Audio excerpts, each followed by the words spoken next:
The valley swallowed sound at 0430 hours. Sergeant First Class Derek Tanner led his 8 Marines through the narrow passage, their boots finding purchase on loose stone while mountains rose black against the sky, just beginning to gray. 6 kilometers to extraction. Radio check confirmed all units in position, the static-laced responses offering false comfort in the darkness. The first RPG announced itself with a whistle that became a roar. The lead vehicle erupted in orange flame, throwing Corporal Williams backward as automatic weapons fire exploded from 3 elevated positions. Tanner screamed for cover while rounds sparked off rock faces and 2 of his Marines crumpled before reaching shelter. 10 seconds. 2 men down. The ambush had been perfect. 1,800 meters northeast, Staff Sergeant Elena Vega watched through her scope as the valley below transformed into a kill zone. She had been supposed to extract with her spotter team when the sandstorm rolled in, but the weather cleared early and she had remained at her observation post. Her orders were explicit. Hold position. Observe only. Do not engage under any circumstances. She was designated as an observer, not a shooter. That distinction had been made very clear by men who had never seen her fire. Tanner pressed his back against inadequate stone while rounds chewed the air above his head. He keyed his radio with blood-slicked fingers. Reaper 6 Viper Actual, he called. We are pinned at grid reference 479er, taking heavy fire from 3 positions. 2 Kia confirmed. Request immediate air support. The response came through broken and distant. All air assets diverted due to sandstorm aftermath. Estimated time of arrival 45 minutes minimum. Tanner looked at his remaining 6 Marines and calculated they had perhaps 5 minutes before the enemy closed distance and finished what they had started. Vega swept her scope across the enemy positions, counting fighters with the cold precision of someone who had done this 1,000 times in training and never been permitted to do it when it mattered. 17 visible, likely more in reserve. The RPG team on the eastern ridge was reloading for another shot.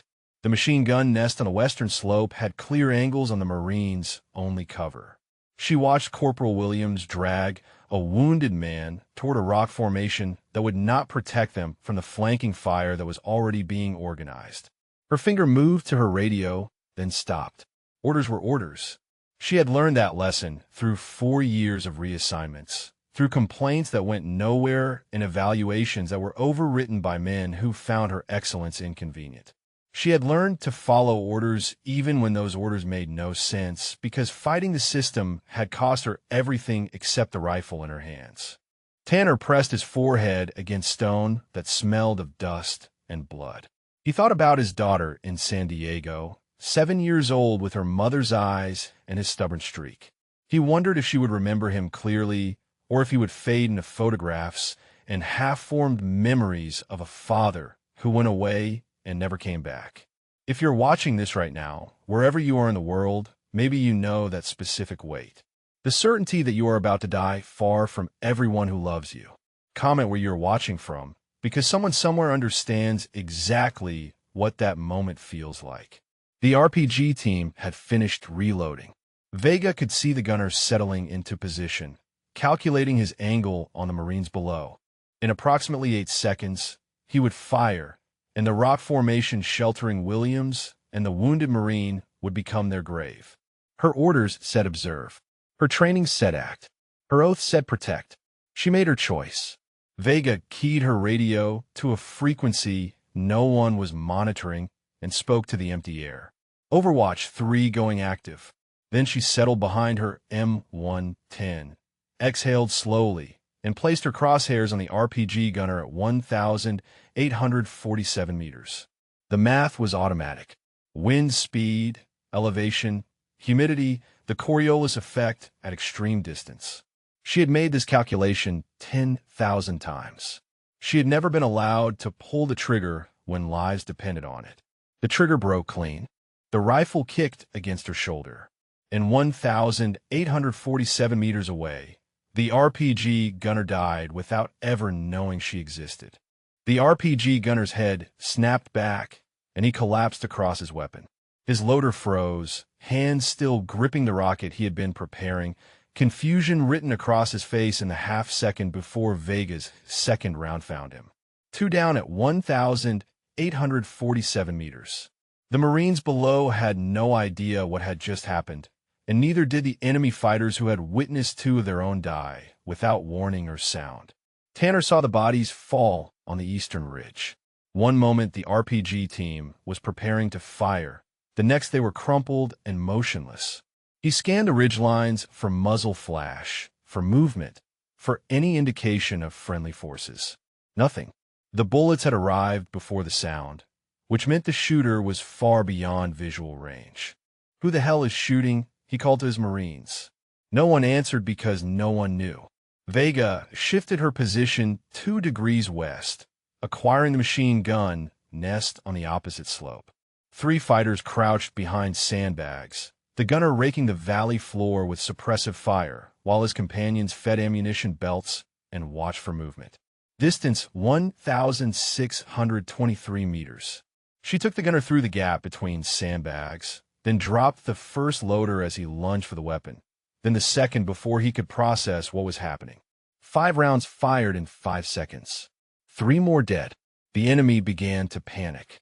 Something was killing them from impossible distance, from angles they could not identify, with precision that bordered on supernatural. 2 fighters broke from cover and sprinted for better position. Vega tracked the first one for a quarter second and fired, tracked the second and fired again. They fell at 1,590 and 1,612 meters, tumbling down the rocky slope like discarded puppets. Tanner watched in disbelief as position after position went silent. He counted the bodies.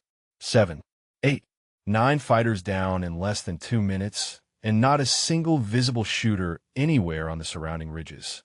Corporal Williams pressed his back against stone and breathed the words that would become legend among the survivors. "Phantom shooter." "Where?" Tanner demanded. Williams could only shake his head. "Nowhere. Everywhere. Invisible." Vega identified the enemy commander by his radio antenna and the way other fighters oriented toward him for direction. He was organizing a retreat, gesturing toward the northern pass, trying to salvage something from an ambush that had transformed into a slaughter. She could not allow them to regroup. The shot was 1,891 meters, her longest of the engagement, complicated by a wind shift that had developed in the last 30 seconds. She adjusted her hold, calculated the lead, and sent the round downrange with the same calm she brought to every shot on every range where men had told her she did not belong. The commander dropped mid-gesture. The fighters around him scattered in every direction, abandoning positions and weapons and wounded in their desperation to escape whatever demon had descended upon them. In 4 minutes, Elena Vega had killed 11 enemy combatants at distances ranging from 1,590 to 1,891 meters, broken an ambush that should have annihilated an American reconnaissance unit, and done it all in direct violation of orders that existed because men like Gunnery Sergeant Ray Hollister believed women had no place behind a rifle. Tanner took stock of his situation. 2 confirmed Kia from the initial ambush. 1 wounded Marine, stable enough to move. 6 fighters, still capable of walking out under their own power. The enemy had melted away, leaving their dead scattered across 3 ridgelines and their ambush in ruins. He keyed his radio and reported contact broken, requesting immediate medical evacuation for his wounded, and when the voice on the other end asked what had happened to the enemy force, he could only say that someone had killed them. The surviving Marines emerged from cover slowly, weapons raised, still expecting fire that never came. Williams helped the wounded man to his feet, while others established a security perimeter that no longer faced any threat. They stared at the ridge lines, searching for their savior, finding nothing but rock and shadow and the distant shapes of enemy dead. Vega watched them through her scope. She could see the confusion on their faces, the way they scanned the mountains for answers they would not find. She had done what she was trained to do, what she had always been capable of doing, what 4 years of reassignments and buried complaints and convenient evaluations had tried to prevent her from ever doing. 11 shots, 11 kills, and not a single person knew her name. She began breaking down her position, methodical and precise, leaving no trace of her presence. The extraction point was 12 kilometers east. She would make it before noon, debrief with her team leader about weather conditions during her observation period, and say nothing about the 11 rounds missing from her ammunition count. No one would ask. No one ever did. In the valley below, Tanner gathered his Marines and prepared to move. The dead would be recovered later. The wounded needed immediate care. And somewhere in the back of his mind, a question had taken root that would not let go. Someone had saved them. Someone with skills that exceeded anything he had ever witnessed. Someone who had chosen to act when action meant everything. He intended to find out who. Forward operating base, Kestrel hummed with the controlled chaos of a military installation processing unexpected casualties. 6 hours after the ambush, Captain Lydia Chun sat in the intelligence section reviewing Sergeant First Class Tanner's after-action report for the second time. The details refused to resolve into anything that made sense. 11 enemy Kia from sniper fire. Engagement distances ranging from 1,590 to 1,891 meters. Shooter position unknown. Shooter identity unknown. She set the report down and stared at the wall map marking unit positions across the area of operations. 12 kilometers east of the ambush site, a Black Hawk touched down at the secondary extraction point and collected a single passenger. Staff Sergeant Elena Vega climbed aboard with her rifle case and pack, nodding to the crew chief who asked if she had seen any action during the storm delay. "Negative," she replied. "Quiet night." The helicopter lifted off and banked toward Kestrel, and Vega watched the mountains slide past without expression. The 11 rounds missing from her ammunition count pressed against her awareness like a secret wrapped in steel. Chun pulled the operational overlay for the 0400 to 0600 window, cross-referencing every friendly unit position within 15 kilometers of the ambush coordinates. 2 sniper teams have been operating in the area. Overwatch 1 extracted at 0315 when the sandstorm made observation impossible. Overwatch 3 had remained in position after the weather cleared early, a single observer tasked with monitoring enemy movement along the northern routes. The file listed the designated observer as Staff Sergeant E. Vega, with explicit instructions to hold position and report only. No engagement authorization. No fire support role. Observer and spotter, not shooter. Vega reported to her team leader in the operations building, a tired sergeant who had spent the night coordinating weather-delayed extractions and had no patience for extended debriefs. He asked about conditions during her observation period. She described visibility, wind patterns, and enemy movement along the valley floor. He asked if she had anything unusual to report. She said negative and watched his eyes slide to the next item on his list. The debrief lasted 4 minutes. He dismissed her without asking about her ammunition count, without checking her rifle, without any of the standard post-deployment protocols that might have revealed what she had done. Chun spread Tanner's report across her desk alongside the operational map and began calculating angles. The geometry was demanding, but not impossible. From the coordinates listed for Overwatch 3's position, a skilled marksman could theoretically engage targets in the ambush valley at the distances Tanner had reported. Theoretically. In practice, shots at 1,800 meters required exceptional training, exceptional equipment, and exceptional composure under pressure. She pulled up Vega's personnel file and began reading. The training records told one story. Top scores at Marine Scout Sniper School. Distinguished graduate designation. Consistent excellence in marksmanship evaluations across every assignment. The kind of scores that should have led to increasingly responsible positions, to leadership roles, to recognition. Instead, the assignment history told a different story entirely. Transfer after transfer. Reassignment after reassignment.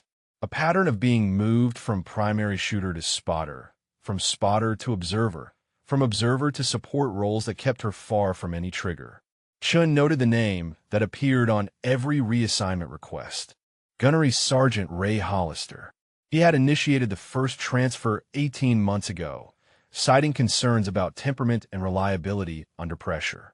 He had initiated the second transfer 6 months later, recommending reduced responsibilities pending further evaluation.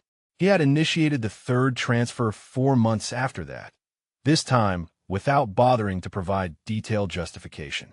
The paperwork showed a career being systematically dismantled, one reassignment at a time. She dug deeper into the personnel file and found something that made her pause. A formal complaint filed by Vega 14 months ago alleging harassment, professional interference, and discriminatory treatment. The complaint named Hollister directly. It had been reviewed by a major in the administrative section, a man whose file showed he had served with Hollister at 2 previous duty stations. The complaint was marked administratively resolved with no action taken and no explanation provided.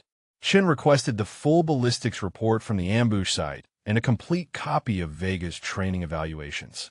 The pieces were forming a picture she did not want to see but could not ignore.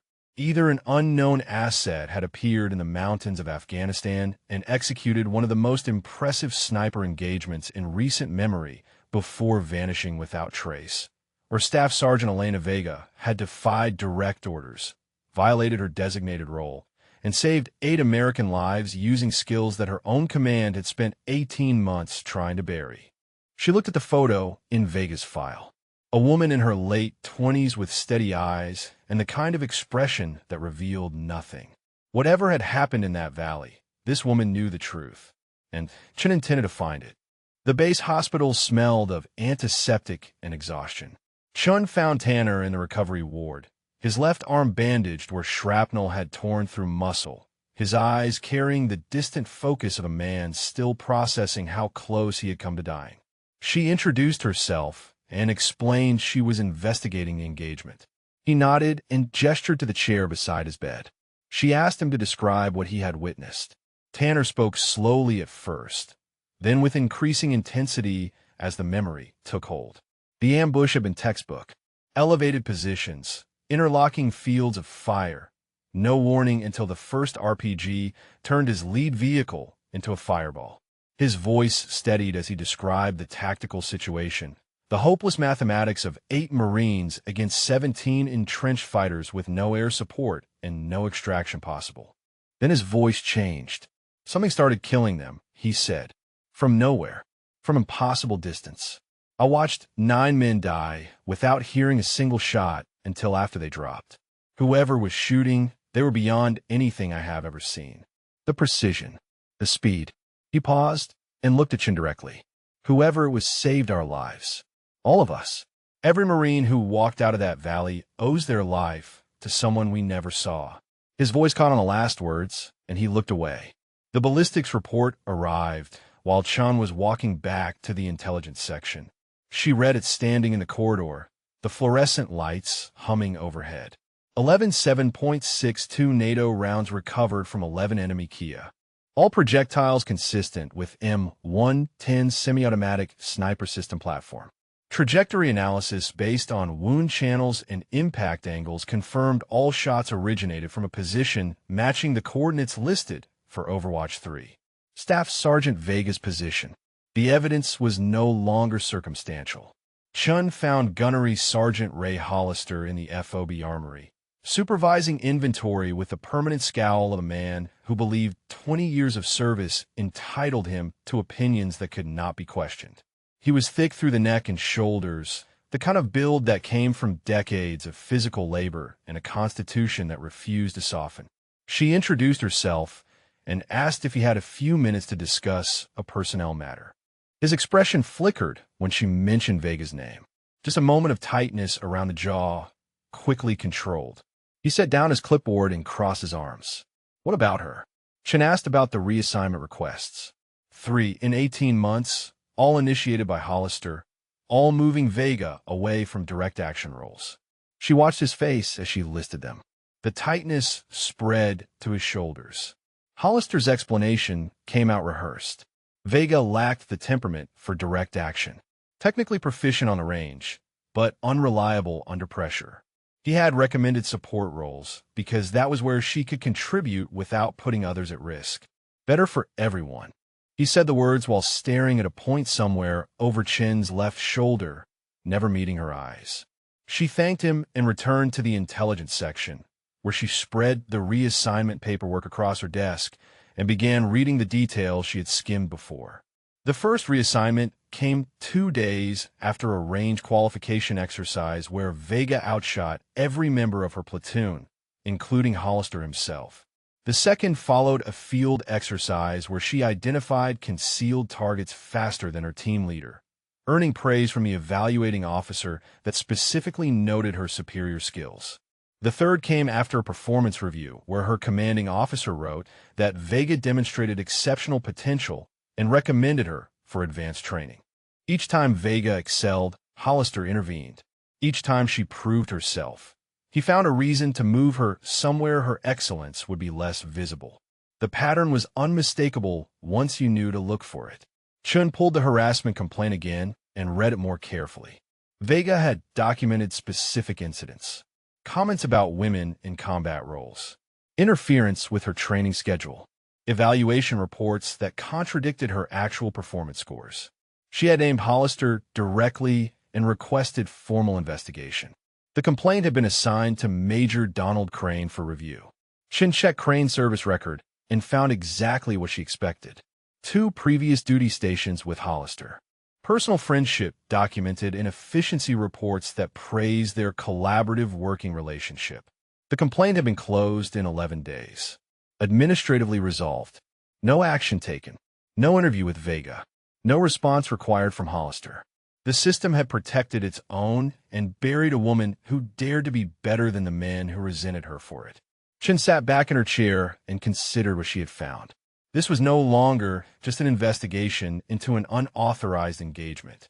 This was the systematic destruction of a career executed by men who saw female excellence as a threat to be eliminated rather than an asset to be cultivated. And if Vega was the phantom shooter, if she had defied orders and saved 8 Marines using skills her own command had spent 18 months oppressing, then the story was bigger than one ambush in one valley. It was about an institution that had failed one of its own, and Chin intended to make sure someone answered for it. Colonel Marcus Webb's office occupied the corner of the command building with windows overlooking the airfield. Chin stood at attention before his desk, watching his jaw work as he reviewed the file she had submitted. He was a lean man in his 50s, silver creeping into his close-cropped hair, with the kind of face that had learned to reveal nothing over 3 decades of navigating military politics. When he finally looked up, his expression carried the controlled displeasure of someone who had hoped a problem would resolve itself, and discovered it had not. He asked why she was investigating personnel files when her assignment was to identify an unknown shooter. His tone made clear he already knew the answer and did not like it. Chin explained her methodology: position analysis, ballistics correlation, capability assessment. The evidence pointed to a single conclusion. Staff Sergeant Elena Vega, designated as an observer for Overwatch 3, was the most likely shooter based on location, weapon match, and demonstrated skill level. She watched Webb's face as she delivered the assessment. Something shifted behind his eyes, a flicker of recognition quickly suppressed. Webb's response came measured and cold. If Staff Sergeant Vega engaged enemy forces without authorization, she violated direct orders. That was a court-martial offense. He suggested Chin explore alternative explanations before reaching conclusions that would end a service member's career. Perhaps an unregistered friendly asset. Perhaps misidentified shot origins. Perhaps anything other than what the evidence actually showed. Chun held her ground. She had explored alternatives. The geometry, the ballistics, the timeline all pointed in one direction. There were no other friendly snipers in range. There were no unregistered assets operating in the sector.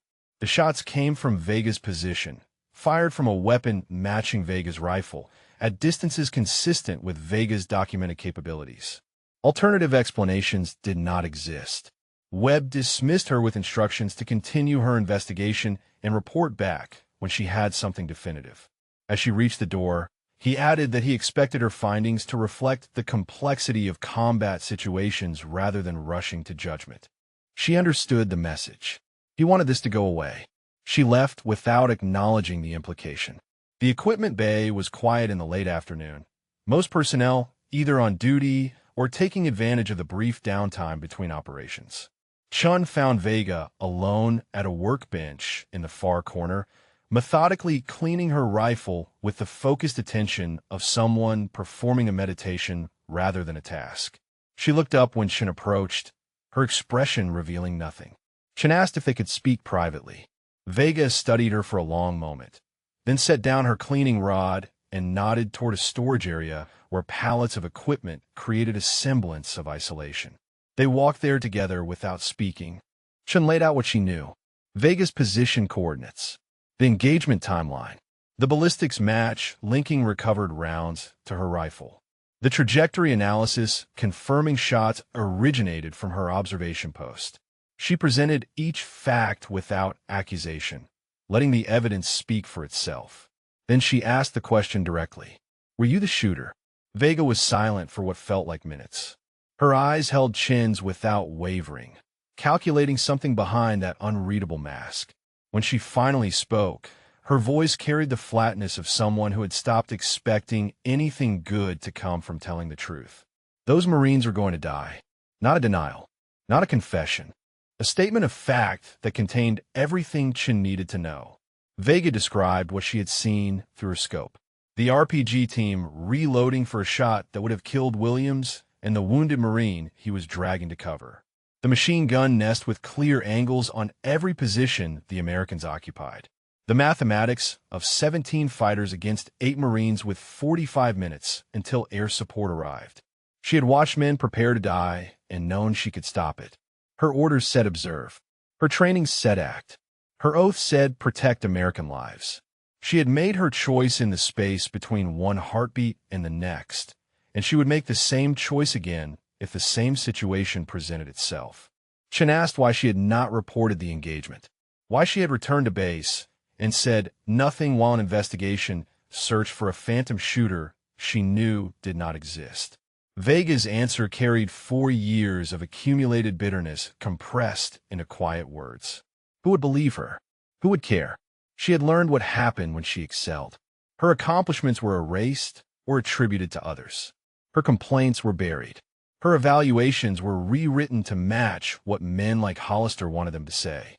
11 enemy Kia at extreme range would become unverified, or attributed to unknown friendly asset, or simply forgotten while someone else received credit for what she had done. She had saved 8 Marines and told no one because experience had taught her that telling the truth accomplished nothing except giving her enemies another weapon to use against her. Chun stood in the dim storage area and felt something shift in her understanding of what this investigation had become. This was not just about unauthorized engagement. This was about a woman who had been systematically broken by an institution that should have celebrated her, who had saved lives despite that institution rather than because of it, and who expected nothing but punishment for having done what her training and her conscience demanded. She told Vega that she believed her. She told her that the evidence supported everything she had described. And she told her that this time, someone was going to listen. Vega's expression did not change, but something in her eyes suggested she wanted to believe it, even if 4 years of experience had taught her not to. Tanner had been asking questions since they released him from the hospital. Every conversation in the chow hall, every exchange in the operations center, every interaction with personnel who might have information led him toward the same mystery. Who had been in position to make those shots? Who possessed the skill to execute them? Who had saved his Marines and vanished without acknowledgement? Most answers led nowhere.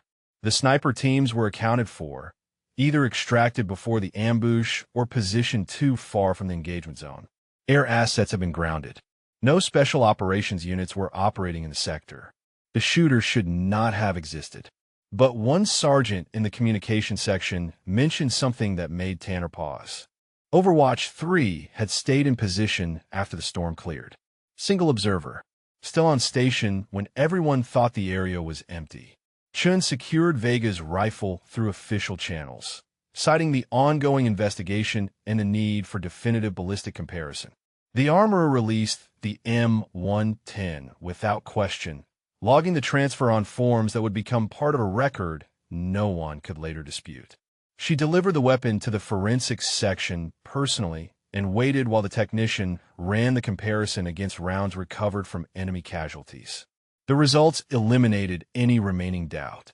Rifling patterns on all 11 recovered projectiles matched Staff Sergeant Vega's weapon to a statistical certainty of 99.7%. The lands and grooves, the microscopic striations unique to each barrel, the distinctive marks left by this specific rifle on these specific bullets. The science was absolute. Elena Vega had fired the shots that killed 11 enemy fighters and saved 8 American lives. Tanner found Vega's name in the duty roster and pulled her personnel file through a contact in administration who owed him a favor. He read it in his quarters. The pages spread across his footlocker, and the pattern that emerged made his jaw tighten with familiar anger. Top scores at sniper school. Distinguished graduate. Consistent excellence across every measurable metric. Then transfer after transfer, each one moving her further from the role she had trained for, each one initiated by the same gunnery sergeant, whose name appeared like a recurring illness throughout her career. He started asking different questions. Not who had made the shots, but why the woman who made them had been systematically prevented from doing what she was clearly born to do. The answers he found made him want to break something. Chun compiled her evidence into a file that could not be dismissed or explained away. Ballistics confirmation. Timeline correlation showing Vega's position matched the engagement geometry. Personnel records documenting the pattern of suppression. The harassment complaint and its suspicious resolution. Hollister's reassignment requests with their thin justifications contradicted by Vega's actual performance scores. She organized everything with the precision of someone building a case for prosecution, because she understood that was exactly what this had become. Colonel Webb summoned her for the second time in 2 days. His office felt smaller now, the walls closer, the air heavier with unspoken accusations. He informed her that questions were being raised about the scope of her investigation. Higher command wanted to know why a tactical assessment had expanded into personnel records and harassment complaints. He used words like focus and appropriate boundaries and efficient resolution. Then he gave her a direct order. Close the file. Rule the shooter unidentified. Move on to other priorities. Chen did not move. She told him she could not certify false findings. The evidence was conclusive. Staff Sergeant Vega was the shooter. The ballistics confirmed it. The timeline confirmed it. The position data confirmed it. To rule otherwise would be to submit fraudulent documentation, and she would not attach her name to a lie. Webb's face hardened into something cold and final. He reminded her of the chain of command. He reminded her of the consequences of insubordination. He reminded her that careers could be ended by officers who forgot their place in the hierarchy. Shin met his stare without flinching. If he wanted this buried, she said, he would need to do it himself. He would need to sign a document overriding her findings and directing a false conclusion, and she would retain a copy of that document for her personal records. The implication was clear. Whatever happened next would be traceable. Whatever pressure was applied would leave fingerprints. The silence stretched between them like a wire pulled to breaking. Webb's jaw worked as he calculated options and outcomes. The political mathematics of protecting himself versus protecting the system that had failed Elena Vega. He gave her 24 hours. 24 hours to reach what he called appropriate conclusions. 24 hours before he took action that would end her investigation and possibly her career. She was dismissed. Chen walked out of the command building into afternoon sunlight that fell harsh after the dim hostility of Webb's office. She had 24 hours to find someone with the authority to override a colonel who had decided that protecting the institution mattered more than protecting the truth. 24 hours to escalate beyond the reach of men who had already demonstrated their willingness to bury inconvenient evidence. She knew exactly who to call. The secure communications room was empty at 1900 hours, most personnel either at evening chow or preparing for night operations.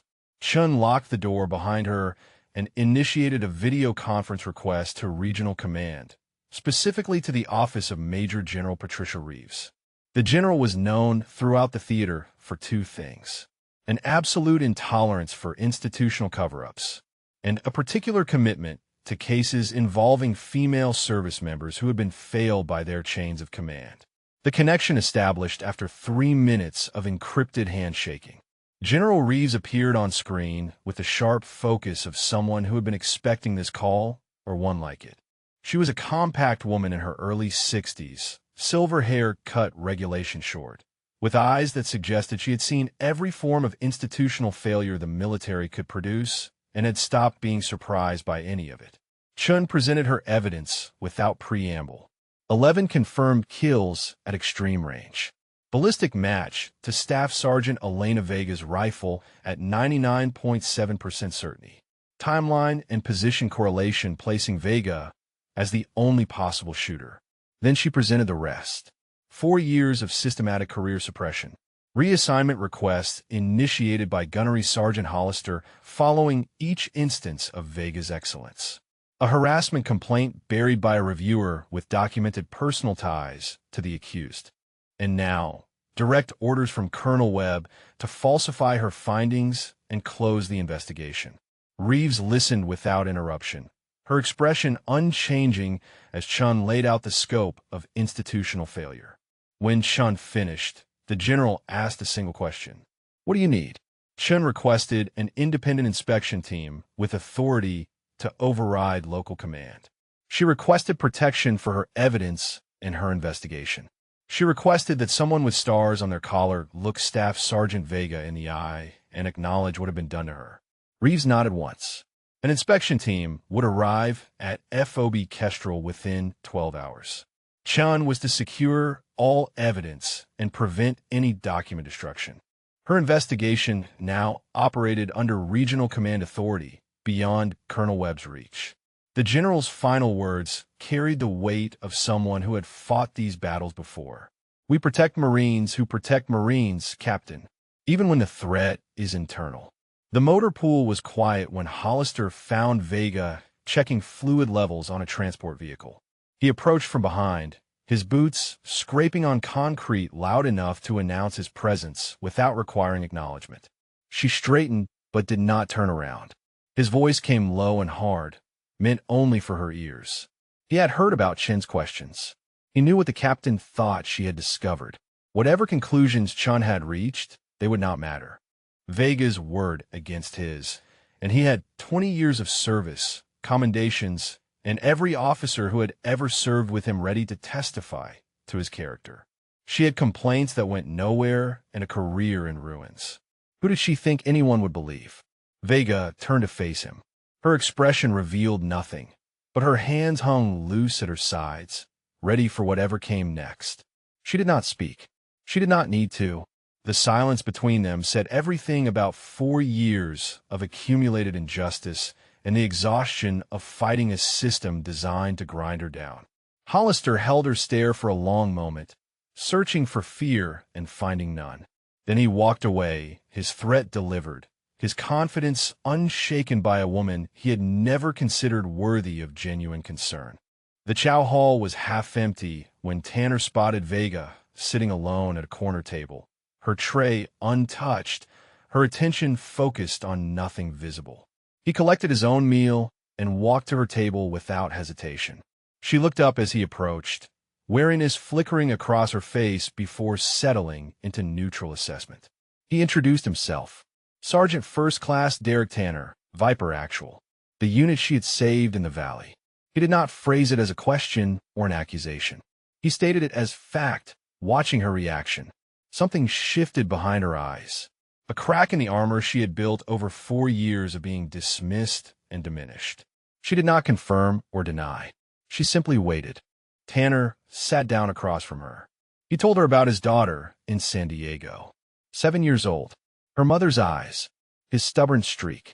He told her that his daughter was going to grow up with a father because of what Vega had done in that valley. He told her that 6 Marines were going home to families who would never know how close they came to receiving folded flags instead of living sons and husbands and brothers. "Thank you," he said. The words were simple and insufficient, and exactly what she needed to hear. Vega's composure cracked, not dramatically, not with tears or trembling, but with a slight softening around her eyes that suggested something frozen had begun to thaw. She nodded once, unable to speak, and Tanner understood that this might be the first time anyone in uniform had acknowledged what she had done rather than finding ways to erase it. He told her about the inspection team. Someone at regional command had taken an interest. People with authority were asking questions that local command could not suppress. Whatever happened next, she would not face it alone. For the first time in years, Elena Vega allowed herself to consider the possibility that telling the truth might actually matter. The Blackhawks appeared over the eastern ridge at 0600 hours, their rotors catching the first light of dawn as they descended toward FOB Kestrel. Colonel Webb stood on the tarmac in dress uniform, his posture rigid with the controlled tension of a man watching his career calcify into something he could no longer shape. The helicopters touched down and disgorged a team that included 2 Criminal Investigation Division agents, a JAG colonel with a briefcase full of legal authority, and Major General Patricia Reeves herself. Reeves crossed the tarmac without acknowledging Webb's salute. She informed him that his facility was now under Regional Command Inspection Authority and that all personnel involved in the incident under review were to make themselves available immediately. Her tone carried no hostility, only the flat certainty of someone who had stopped asking permission decades ago. Webb fell in a step behind her like a man being led to his own court-martial. The command center had been cleared of all non-essential personnel.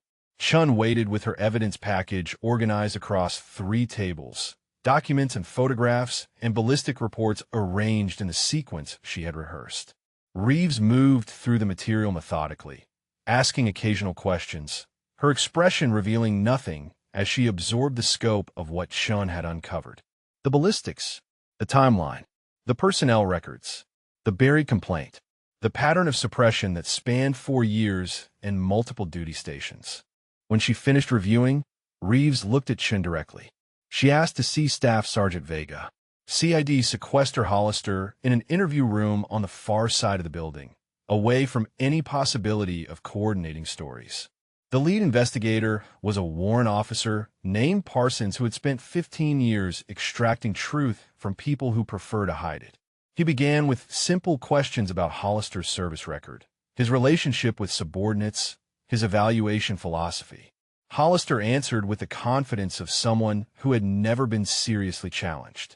Then Parsons produced Vega's training scores, the marksmanship evaluations that ranked her among the top performers at Scout Sniper School, the field exercise assessments that praised her target identification speed, the performance reviews that documented excellence across every measurable category. He placed them beside Hollister's reassignment requests with their claims of temperament concerns and unreliability under pressure. The numbers did not match the narrative. Hollister's explanations grew longer and less coherent as Parsons pressed for specifics. Which incidents demonstrated unreliability? What evidence supported temperament concerns? Why excellence in training translated to restrictions in deployment? The answers collapsed under their own contradictions, and Hollister's confidence began to fracture. Webb's interview proceeded in a separate room with the JAG colonel conducting the questioning. He admitted signing the reassignment orders, as he had to Chun, claiming reliance on Hollister's professional recommendations. He admitted awareness that Vega's performance scores contradicted those recommendations, though he characterized his knowledge as incomplete. He admitted ordering Chun to close her investigation and rule the shooter unidentified. When asked why he had issued that order, Webb hesitated. The pause stretched long enough to become its own answer. He spoke about operational complexity and the danger of premature conclusions and the importance of protecting unit cohesion. The JAG colonel listened without expression and made notes that would become part of a record Webb could not later revise. Vega entered the command center expecting punishment. She had violated direct orders. She had engaged without authorization. She had concealed her actions during the initial investigation. By any strict interpretation of military regulations, She had committed offenses that warranted formal charges. She stood at attention before General Reeves and waited for the consequences. She had accepted the moment she put her crosshairs on that RPG gunner. Reeves studied her for a long moment. Then she asked Vega to describe the engagement in her own words. Vega spoke with the precision of someone recounting a tactical exercise. Target identification at the RPG position, 1,847 meters. Wind calculation, elevation adjustment, lead compensation. First shot, second shot, shift to machine gun nest at 1,623 meters. She listed distances and sequences and shot placements with the clinical accuracy of a woman who remembered every trigger pull, because each one had been a choice she could never take back. 11 targets, 11 rounds, for minutes from first shot to final kill. Reeves asked the question that mattered. Why did you engage when your orders explicitly prohibited it? Vega's answer came without hesitation. Ma'am, I was ordered to observe. I observed that American Marines were about to die. I observed that no support would arrive in time to save them. I observed that I possessed the skill and position to prevent their deaths. My training and my oath required me to act. I acted. The room was silent. Reeves nodded slowly, something that might have been respect flickering across her weathered features. She announced that a full review would be conducted. The engagement, the personnel decisions, the handling of the harassment complaint, the attempted suppression of evidence. Everything would be examined and documented and addressed through proper channels. Then she looked at Vega directly. Staff Sergeant, pending the outcome of formal review, you are not being charged. You are being evaluated. There is a difference. The first assumes guilt. The second seeks truth. Do you understand? Vega understood. For the first time in 4 years, someone with authority was seeking truth rather than seeking ways to bury it. The testimonies began at 0800 and continued through the day, each statement adding weight to a picture that had become impossible to deny. Tanner was first, sitting across from the CID investigators in a room that smelled of stale coffee and fluorescent lighting. He described the ambush with the controlled precision of a professional soldier recounting the worst 4 minutes of his life. He told them about the RPG that turned his lead vehicle into a coffin, about the mathematics of 8 Marines against 17 entrenched fighters with no air support and no extraction possible, about watching his men die and knowing the rest would follow. Then he told them about the impossible shots that came from nowhere, the bodies dropping on ridgelines without sound or warning, the ambush disintegrating around enemies who never saw what killed them. He provided the names of his surviving Marines.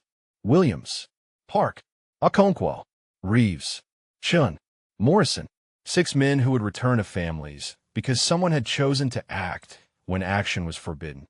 His voice caught when he described the moment he realized they were going to live, the weight of that understanding settling over him like grace. CID located 3 service members who had served under Hollister during previous tours, each now stationed at different installations across the globe. Their statements arrived via secure transmission throughout the morning, and each told a variation of the same story. Vega had been exceptional. Hollister had resented her for it. Those who spoke up found themselves transferred to less desirable postings. The pattern had repeated across 4 years and 3 duty stations, a systematic campaign of professional destruction that everyone recognized and no one had possessed the authority or courage to stop. Major Donald Crane, now stationed in Germany, provided a statement via video conference. He was the officer who had reviewed and dismissed Vega's harassment complaint 14 months earlier. His face on the screen carried the exhaustion of a man who had known this day would eventually come. He admitted that Hollister had contacted him before the complaint arrived. He admitted that Hollister had asked him to make it go away. He admitted that their friendship had influenced his decision to close the case without investigation. When asked why he had not recused himself given the obvious conflict of interest, Crane was silent for a long moment. Then he said he had told himself it was not a big deal. That Vega was probably exaggerating. That Hollister was a good Marine who deserved the benefit of the doubt. He had believed those things because believing them was easier than doing his job. Captain Sarah Odia, retired, submitted a written statement from her home in North Carolina. She had commanded Vega before Hollister entered the picture, during the 18 months when Vega's career had been ascending rather than collapsing. Her assessment was unambiguous. Staff Sergeant Vega was the most naturally gifted sniper she had observed in 15 years of service. She had recommended Vega for advanced training and leadership positions. She had fought the first reassignment request and been overruled by officers who outranked her and knew Hollister personally. She had watched helplessly as a career she had helped build was systematically demolished. The 6 surviving Marines from Tanner's unit provided individual statements throughout the afternoon. Corporal Williams described dragging a wounded man toward cover that would not protect them, knowing the next RPG would end both their lives. He described the moment the threat vanished, enemy fighters dropping like puppets with cut strings, deliverance arriving from a direction he could not identify. "We did not know who was saving us," he said. "We just knew someone was. We prayed it would continue. It did." Park described the silence after the shooting stopped, the eerie stillness of a battlefield emptied of threat by an invisible hand. Okonkwo described searching the ridgelines for their savior and finding nothing but rock and sky. Morrison described the walk to extraction, 6 men alive who should have been dead, carrying their fallen brothers while trying to comprehend what had happened. Each statement painted the same picture from a different angle. Miracle, deliverance, salvation delivered by a ghost. Webb requested permission to amend his statement late in the afternoon. He sat before the JAG colonel with the posture of a man preparing to fall on his sword. He admitted knowing about Hollister's pattern of behavior toward female service members. He admitted suspecting the reassignment requests were motivated by personal bias rather than professional assessment. He admitted taking no action because addressing the problem would have required confronting a senior NCO with powerful connections and 2 decades of institutional support. "I failed her," he said. The words came out hollow, stripped of the authority he had spent 30 years accumulating. "I knew something was wrong, and I chose to look away. I failed her, and I failed every Marine who served under my command." Hollister's 3rd interview lasted 4 hours. Faced with the accumulated weight of testimony, documentation, and his own contradictions, his defenses collapsed one by one. He admitted to deliberately undermining Vega's career. He admitted to coordinating with Crane to bury her complaint. He admitted that his motivations had nothing to do with temperament or reliability or any of the professional concerns he had documented in official requests. When Parsons asked him why he had done it, Hollister's answer stripped away every pretense he had constructed over 4 years. "She made everyone else look bad, including me." The ugliness was finally exposed, documented, and impossible to deny. The briefing room filled with personnel at 0900 hours, chairs arranged in rows facing a screen that displayed the regional command insignia. General Reeves had summoned the full command staff of FOB Kestrel, along with unit representatives from across the installation. Tanner's 6 surviving Marines sat together in the 2nd row, their presence requested specifically by the general's office. Vega stood in the back corner, uncertain why she had been ordered to attend, her dress uniform feeling like armor that no longer fit the body she had become. Colonel Webb occupied a seat in the front row, his posture rigid with the awareness that everyone in the room knew what he had done and what it had cost him. Hollister was absent, confined to quarters pending formal charges. The empty space where he should have sat spoke louder than any accusation.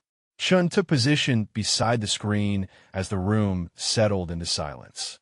She had prepared the presentation overnight, distilling weeks of investigation into a sequence of facts that could not be disputed or explained away. General Reeves nodded, and Chun began. The engagement analysis appeared on screen. 11 confirmed enemy Kia. Engagement distances ranging from 1,590 meters to 1,891 meters. Total engagement timeline of 4 minutes and 17 seconds. Shot placement analysis indicating elite-level marksmanship under combat stress conditions. Chun walked through each element with the clinical precision of an intelligence officer delivering tactical assessment, but the numbers carried weight that transcended their military context. These were not abstract statistics. They were the mathematics of survival, the equation that had balanced 8 American lives against one woman's willingness to act. The room was silent as Chun completed her presentation.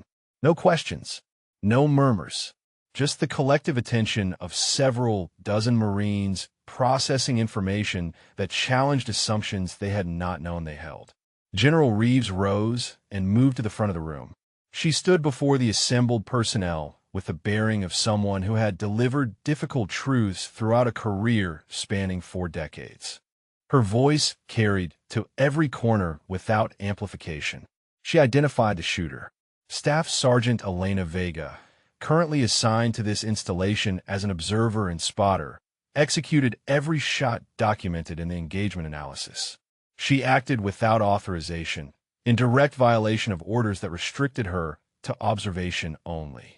She saved the lives of 8 United States Marines who would otherwise have died in that valley. A ripple passed through the room. Heads turned toward the back corner where Vega stood motionless, her face revealing nothing of what churned beneath the surface. Reeves continued. She summarized the investigation findings. For years of systematic career suppression initiated by Gunnery Sergeant Ray Hollister, reassignment requests filed after each documented instance of excellence. A harassment complaint buried by an officer with personal ties to the accused.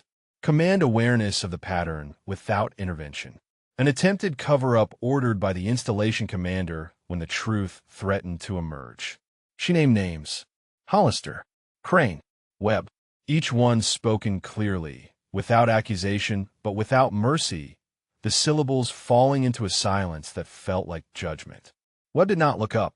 His hands remained folded in his lap, motionless, accepting the weight of public identification. Staff Sergeant Vega, General Reeves said, "Come forward." The walk from the back of the room to the front felt longer than any distance Vega had ever covered. She passed rows of faces she recognized from months of service at Kestrel. People who had worked beside her without knowing what she was capable of, what had been done to her, what she had chosen to do despite all of it. She stopped 3 paces from General Reeves and stood at attention, her eyes fixed on a point just above the general's shoulder. Reeves studied her for a moment that seemed to stretch beyond normal time. Then she spoke words that Vega had stopped believing she would ever hear from anyone wearing stars. "Staff Sergeant, on behalf of the United States Marine Corps, I apologize. We failed you. The institution that should have recognized your excellence instead conspired to bury it. The men who failed you will be held accountable. Their actions have been documented and will follow them for the remainder of their careers and beyond." Vega's throat tightened. She did not trust herself to speak. "The Marines you saved will never forget what you did," Reeves continued. "And neither will I." Movement in the second row. Tanner rose from his seat, came to attention, and raised his hand in salute. The gesture was directed at Vega, not at the general, a recognition that transcended rank and protocol. Beside him, Williams stood and saluted. Then Park. Then Okonkwo, Reeves, Chun, Morrison. 6 men alive because of her, rendering honors to the woman who had given them back their futures. Others began to stand. Marines who had never served with Vega, who knew her only as a quiet presence in the equipment bay, who had learned the truth only minutes ago. They rose one by one, and then in clusters, hands snapping to foreheads in a cascade of recognition that spread through the room like a wave finding shore. 2 dozen salutes. 3 dozen. More. Vega stood before them, surrounded by acknowledgement she had never expected to receive, and felt something that had been compressed inside her for 4 years finally release. Her eyes burned. Her chest ached. She raised her own hand and returned the salute, holding it steady through sheer force of will, honoring the people who had finally chosen to honor her. The salutes held for a long moment. Then General Reeves nodded, and hands lowered, and the room exhaled collectively. Something had shifted. Something had been restored. Not completely, not yet, but the beginning of something that felt like justice. For the first time since she had pulled that trigger in the mountains, Elena Vega felt like she belonged.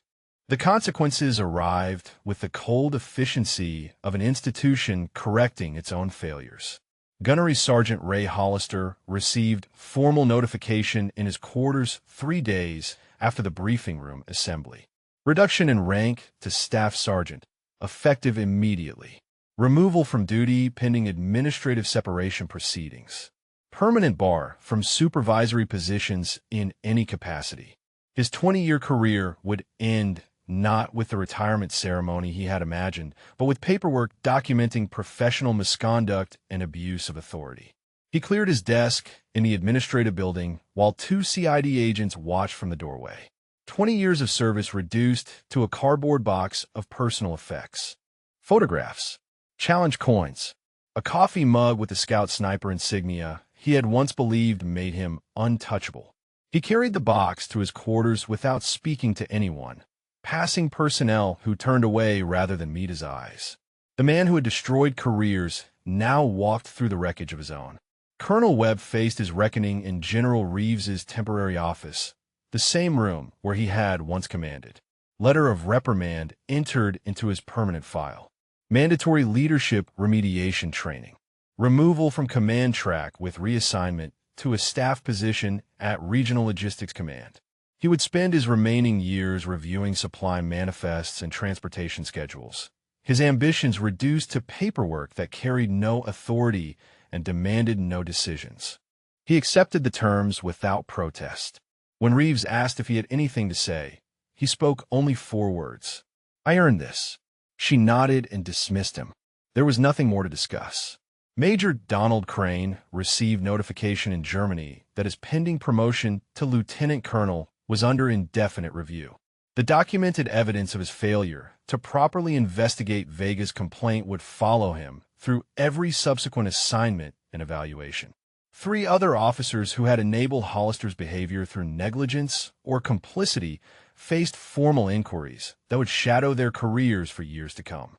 The institutional rot had required institutional cleaning, and the process had only begun. Chen received her own notification 4 days after the briefing. The Inspector General's office at Regional Command had reviewed her investigation and found it exemplary. They were offering her a position with their team, a role that would allow her to spend the next 2 years identifying other cases where the system had failed the people it was supposed to protect. She accepted without hesitation, knowing there would be more cases like Vega's. There were always more. The only question was whether someone would care enough to look. Vega's orders arrived on the 5th day. She read them twice, certain she had misunderstood the words on the page. Reassignment to Marine Corps Scout Sniper School, Quantico, Virginia. Position designation, not as student, but as instructor. Her evaluation scores, finally unburied and entered into the official record, had spoken for themselves. The woman who had been told she lacked the temperament for direct action would now train the next generation of Marines to do what she had done in that valley. She held the orders in her hands and allowed herself to feel something she had abandoned years ago. Pride. Not the false pride of recognition unearned, but the genuine pride of excellence finally acknowledged. 11 shots, 8 lives, and now a future that matched what she had always known she was capable of becoming. Tanner found her outside the operations building on her last morning at Kestrel. She was loading her gear into a transport vehicle, her movements efficient and unhurried, when his shadow fell across the tailgate. She turned and saw him holding something in his hands. A photograph. A little girl with dark curly hair and a gap-toothed smile, holding a piece of paper with words written in crayon. The words said "thank you" in the uneven letters of a 7-year-old who did not fully understand why she was writing them, only that her father had asked her to. Tanner explained that his daughter did not know the full story. She knew only that someone brave had helped her father come home. Someone she would probably never meet, but would always be grateful for. He wanted Vega to have this, to know that what she had done mattered beyond the statistics and the reports and the formal acknowledgments. Vega took the photograph carefully, as if it might dissolve at rough handling. She studied the little girl's face, The innocent certainty in those eyes, the future that existed because of 11 rounds fired from a ridge at impossible distance. Her vision blurred. She blinked, and the photograph swam back into focus. She thanked him. The words felt inadequate for everything they contained, but Tanner understood. Some things could not be expressed in language. They could only be felt, acknowledged, and carried forward. The helicopter lifted off at 0500 the next morning, carrying Vega toward a transport that would take her stateside. She watched through the window as FOB Kestrel shrank below, the buildings and airfields and motor pools where she had spent months being invisible. In the distance, she could see the ridgeline where she had made her choice. The mountains held their secrets, revealing nothing of what had happened there, keeping faith with a woman who had finally been allowed to keep faith with herself. 11 shots, 8 lives, 1 career resurrected from the ashes of institutional failure. And somewhere in San Diego, a 7-year-old girl with her mother's eyes would grow up knowing that someone she had never met had given her father back to her. 6 months later, the Virginia morning carried the crisp edge of early autumn as Elena Vega stood before 18 Scout sniper students in a classroom at Quantico. They were all male, all young, all watching her with a particular skepticism reserved for instructors who did not match their expectations. She had seen that look before, on ranges and in briefings and in the eyes of men who could not reconcile her presence with their assumptions about who belonged behind a rifle. It did not bother her anymore. She activated the screen behind her and let the data speak first. The engagement summary appeared in stark detail. 11 confirmed kills. Distances ranging from 1,590 to 1,891 meters. Total engagement time of 4 minutes and 17 seconds. Shot placement analysis indicating precision that exceeded standard qualification metrics by a factor of 3. The students leaned forward, calculating, verifying, struggling to reconcile the numbers with what they believed possible. She let them process for a moment before she spoke. I made every one of those shots. Now I'm going to teach you how. The skepticism did not vanish, but it shifted into something else. Curiosity. Respect earned through evidence rather than demanded through rank. She began the lesson the same way she began every lesson, with fundamentals that transcended gender and assumption and every barrier that had ever been placed in her path. Breathing, trigger control, wind calculation, the mathematics of sending a projectile across distances that made targets look like specks of dust on a vast canvas. The Pentagon had implemented new protocols for harassment complaint reviews 3 months after the Kestrel investigation concluded. Captain Chun had helped draft them, her experience with Vega's buried complaint informing procedures designed to prevent similar failures. Complaints were now reviewed by officers outside the complainant's chain of command. Patterns of reassignment following documented excellence triggered automatic secondary review. The changes would not catch everything. No system could. But they would catch more than before, and every case caught was a career preserved, a talent protected, a Marine allowed to become what they were capable of becoming. Corporal Williams had been promoted to sergeant 2 months ago. He sent Vega a message every year on the anniversary of the ambush, a tradition that had begun with a simple acknowledgement and grown into something that felt like family. This year's message had arrived that morning, waiting on her phone when she woke. Still alive. Still grateful. Park says hi. He is teaching his son to shoot. The words carried weight beyond their simplicity. Connections forged in 4 minutes of impossible violence had become bonds that distance and time could not diminish. A documentary crew had requested an interview the previous week, pitching a segment about women in combat roles and the changing face of military service. Vega declined without explanation. She was not interested in being a symbol or a talking point or a case study for arguments she had no desire to participate in. She wanted only to train Marines who would make shots when shots needed to be made, who would act when action was required, who would choose conscience over convenience when the moment demanded everything they had. Gender was irrelevant at 1,800 meters. The bullet did not care who pulled the trigger, only whether the trigger was pulled correctly. She dismissed her students at 1,600 hours and watched them head toward the long-range facility for afternoon practice. They moved with the eager energy of young men, discovering that their assumptions had been wrong, that excellence came in forms they had not anticipated, that the woman standing at the front of their classroom possessed knowledge they desperately wanted to acquire. Some of them would wash out. Others would graduate and deploy and face moments when everything they had learned would compress into a single decision. She hoped she had prepared them for that moment. She knew she had done everything possible to try. If you're watching this story, you might know what it feels like to be told you cannot do something you were born to do. To have your excellence questioned and your potential dismissed by people who cannot see past their own limitations. Vega would want you to know that the only response that matters is proof, not argument, not complaint, not waiting for permission that will never come. Just proof delivered one shot at a time until the evidence becomes impossible to ignore. If this story meant something to you, she would want to hear about it. About the person who believed in you when others did not. About the moment you chose to act despite being told to stand down. Drop a comment and share that story, because someone somewhere needs to hear it. Evening settled over Quantico as Vega walked to the long-range facility with her personal rifle over her shoulder.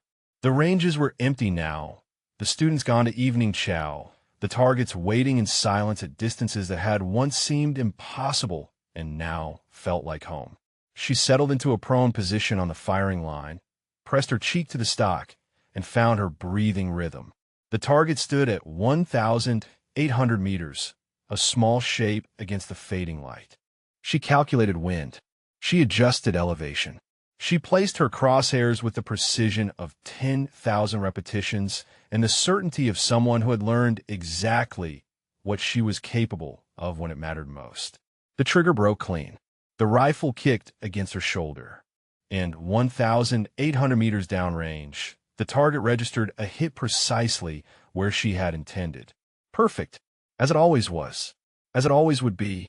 Elena Vega worked the bolt, chambered another round, and prepared to do again what she had always been meant to do.